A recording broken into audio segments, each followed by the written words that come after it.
Jeremiah, famous man. My current place of residence, Tulsa. Sitting here waiting on a bus on a Lutheran stoop. Yay, here's the Lutheran church.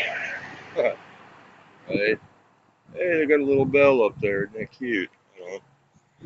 Well, either way, I'm Jeremiah Hinesley. I'm 36. I just came from this employment place over here. Update my number because I got this newfangled phone and watched a stupid video.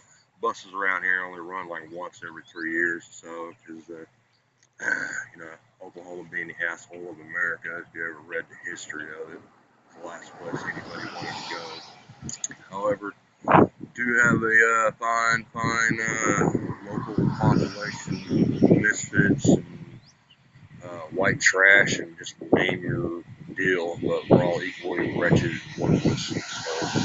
So, you know, we're all in this together. I thought I was supposed to say something fantastic or whatever, but I guess not.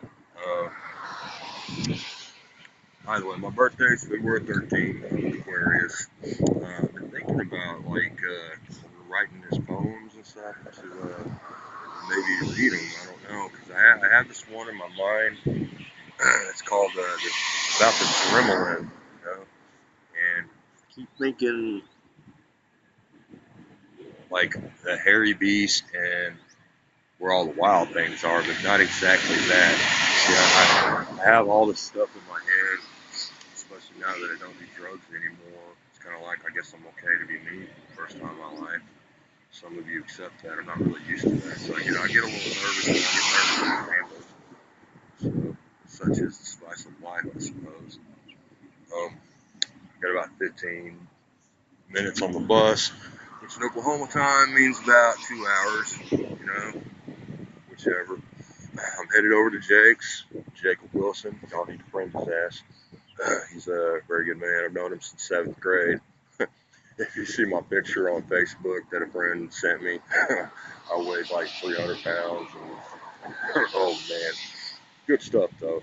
You know, it's reality is what it is. But you know, he was like the only person to not make fun of me. You know, I used to always get beat up. Man, you know, half of us have been there, half of us were the ones doing it.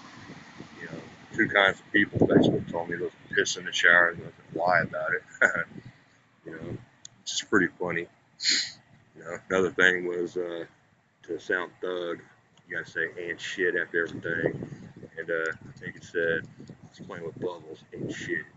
So I was teaching this girl this man.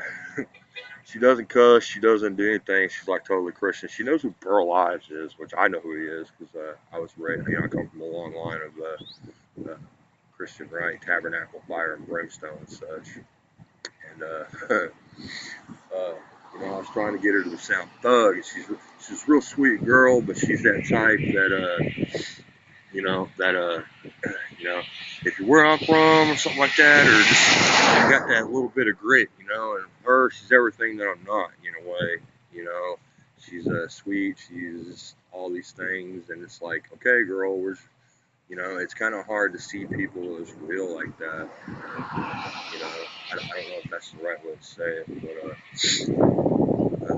sorry, you can see on the trees here, there's no leaves. We're at that point of year where you know, it was cold, now it's kind of warm, and then you step outside and you walk that far, sweating, and the sweat evaporates and such and so forth.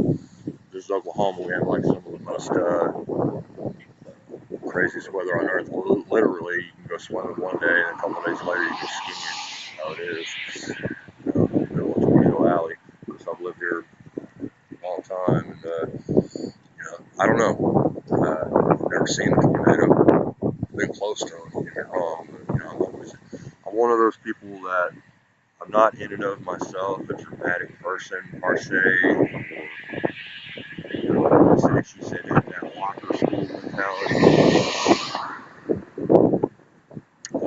It's just always around me, man. It always has been.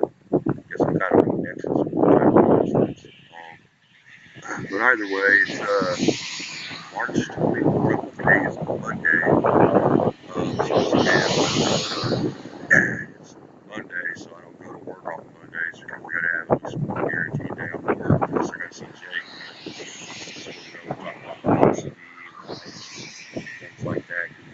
Jake's kind of a homebody, you know. He stays at home. He's a librarian, man.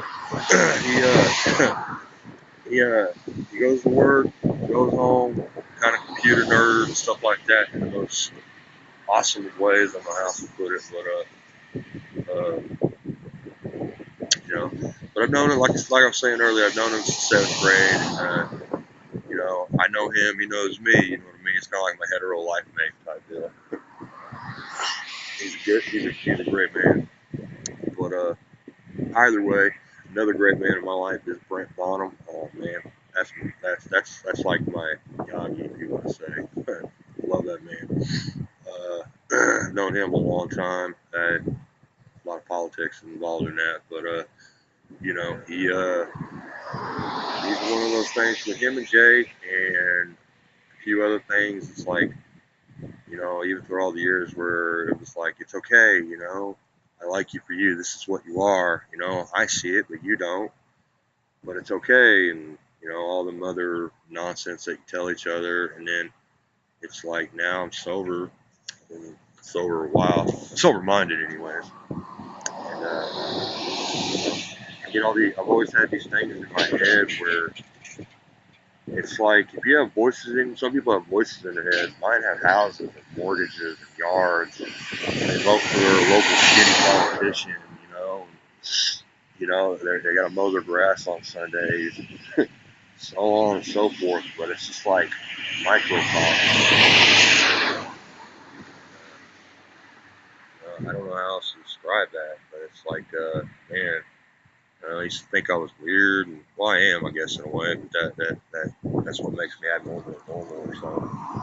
I hope I'm not mumbling, but I'm nervous. I don't know how many people are seeing this. I mean, I'm talking to specific ones, but I'm keeping this in general because I don't.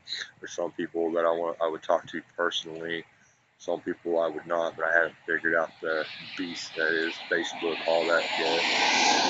You know, it'd be my new addiction because I like writing. I like I don't know. I get for the same things that made me want to shut my mind off. You know, I just throw it down there. And I can write. You know, I write, but it doesn't seem as translated as fast as when, especially on the stupid phone. You know, if I was on a computer, you know, I could write till rapture. That's a good title, writing till rapture. But it comes out faster. But on this phone, the stupid smartphone, you know, where it crashes and all these things, and it's kind of like maybe the Matrix, where you can't bend the spoon, you must bend yourself around the spoon. The other phone I had was a government phone because I'm poor white trash, but I'm working on that. That's my school and such. And you know, had its little idiosyncrasies and stuff, but it was like, you know, you get these things and, you know, you want to translate them or put them on there and then post them. And then I edited my first deal last night. It's really long. That would be owed to